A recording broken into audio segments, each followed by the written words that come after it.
What life-altering things should every human ideally get to experience at least once in their lives? The night sky without any light pollution.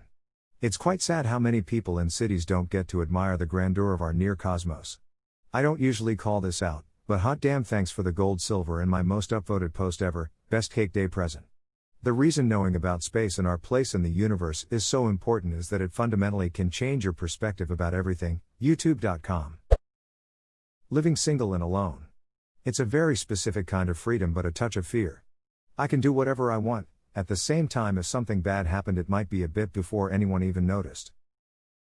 I had never lived alone until I was in my late 30s, I was terrified to live by myself, thought I would be scared and so lonely all the time, but it turns out that it is the greatest thing ever. I don't know how I will ever be able to live with another person again. I joke that if I ever get remarried we will have to have separate residences. Living apart together is a real thing. I think that would be my ideal. Too much stress goes into trying to share space with someone you simply want to love. And couples say they become less complacent and more appreciative about spending time together because it's not just a default that you'll be home together. I totally agree about it making you less complacent. My partner and I live in separate townhomes in the same community, across from each other. We can see each other's front doors. We're right there if something happens and also if we want to spend time together, but we both have our own space and alone time when we want or need it. Best relationship of my life. I too enjoyed stalking the woman across the street from me. We can have together time whenever she wants it. She hasn't wanted it yet. But I know it will work out. As shit as it is, and I wouldn't wish it upon many people. Heartbreak. I feel like a lot of personal growth can stem from it. It also makes you way more sensitive and understanding of others who are hurting and suffering. Empathy is far more important and powerful than sympathy. Yes, this is crucial. Knowing how to pick yourself back up and put yourself back together. Knowing that you may never have the answer to why this person left you, and then gaining strength from the whole experience. These are things that show us what we're made of and things that we can look back on when we face another challenge. You can say I've been through this before and I know I can handle it. Going through this now. I've grown a lot, but the scariest thought is what if I don't find love again? Eating healthy food for like 2 months straight. You never realize how shitty you feel if you've been feeling that way literally your entire life. Also helps you realize how insanely addictive sugar-fast food is. Once you go back to it the cravings kick in immediately, at least in my experience. I've said this before on Reddit and people literally message me saying I'm full of shit. Like okay, you don't have to do it. Just saying living off pizza and soda can make you feel like garbage. I've been living pretty much exclusively off pizza, instant noodles and beer since uni mainly due to not giving a shit about anything at all. I started eating healthily only 1 month ago, and I've already lost my pot belly and gone from feeling depressed and anxious all day every day to actually feeling the zest of life once again finally. If I felt 210 every day before I almost immediately went to feeling like a 7 or 810. The difference is phenomenal. As someone currently in uni subsisting on pizza, instant noodles, and beer. Plaza, are there any similarly time-money convenient alternatives? There are a lot of rice dishes, and rice cooker is best $20.40 you will ever spend for it. Making rice is as easy as making instant noodles. Also cooking rice in just a pot is very easy. 1 cup dry rice, I prefer the giant bags of jasmine rice from any supermarket minus 2 cups water. Add hefty pinch of salt to water and bring to boil. Add cup of rice to water, and the water will stop boiling. Keep the heat on high until water begins to boil again, won't take long, then put a lid on the pot and turn the heat all the way down to simmer. Do not lift lid and set a timer for 18 minutes on your phone. Come back in 18 minutes and you have rice that is fluffy, and tastes ducking amazing. Also 1 cup of dry rice equals out to about 973 cups of cooked rice. It's fucking insane.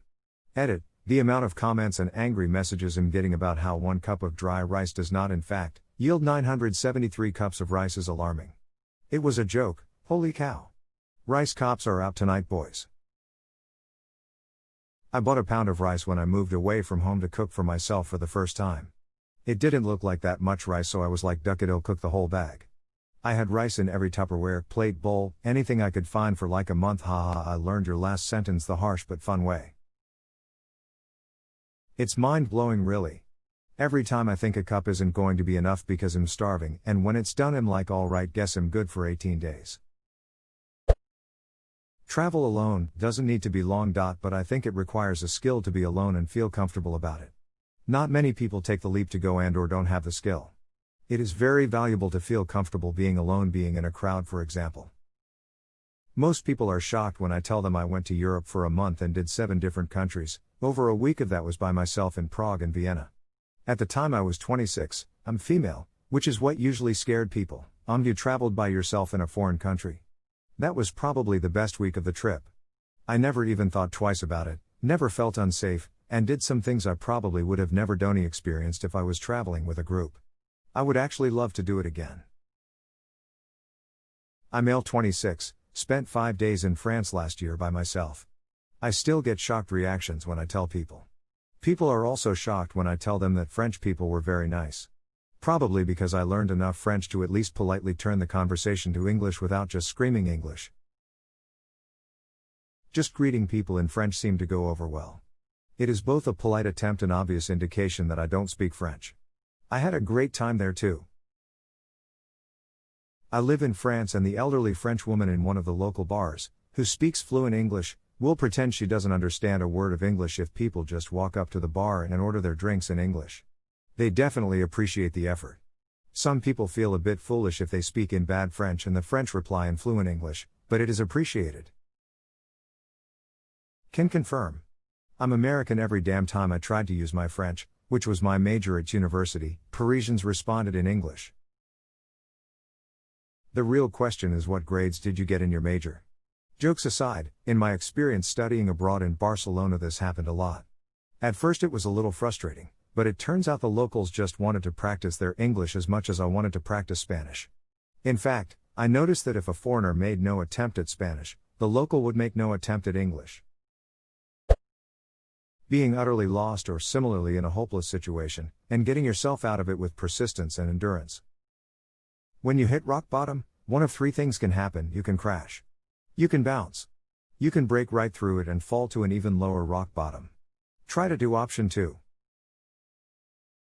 Sigh, option 3. How deep does this even go? Rock bottom's all the way down. Unless you start digging. A long road trip with friends. It's a bonding experience being in a little metal box with a group of friends for hours at a time trying to get somewhere together. You'll drive each other crazy, you'll make each other laugh, it's truly a wonderful experience. On the bucket list for sure. My friends and I still do this every year. We're old guys in our 50s now, we've been doing it since our 20s.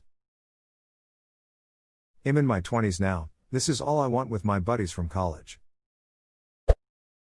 Go somewhere isolated enough at night that you can see the full skyscape, including the band of the Milky Way. Being with a family member while they pass away. I know, this sounds weird, but I have experienced both and had so much more closure when I was able to be there when my grandmother passed away. When my mom was in hospice and started declining and eventually passed away, the facility couldn't even be bothered to call me until the next day. I lived 10 minutes away, was the POC for all medical decisions, and worked my entire life at the time around doing my best to be by her side when she passed. I still feel so cheated and pissed off about it. #X200B, edited. I wanted to thank everyone for their kind words. This comment really blew up. I'm so sorry that some of you have had rough experiences with losing loved ones, but I'm glad that it has sparked a discussion around death and dying. If anyone is having a rough time right now, I'm a good listener. I have mixed feelings about this. On one hand, I was grateful to be with my dad to the very end. Not many people get to go out surrounded by your loved ones, but my dad did. It was a gift. On the other hand, it was honestly traumatizing. I can't explain just how horrific it is to watch your loved one just die. #X200B. I wanted to send some love to all of you sharing your experiences, especially those who just recently lost a loved one. Words don't really help, but know you are not alone. 3. I had the same thing with my mother.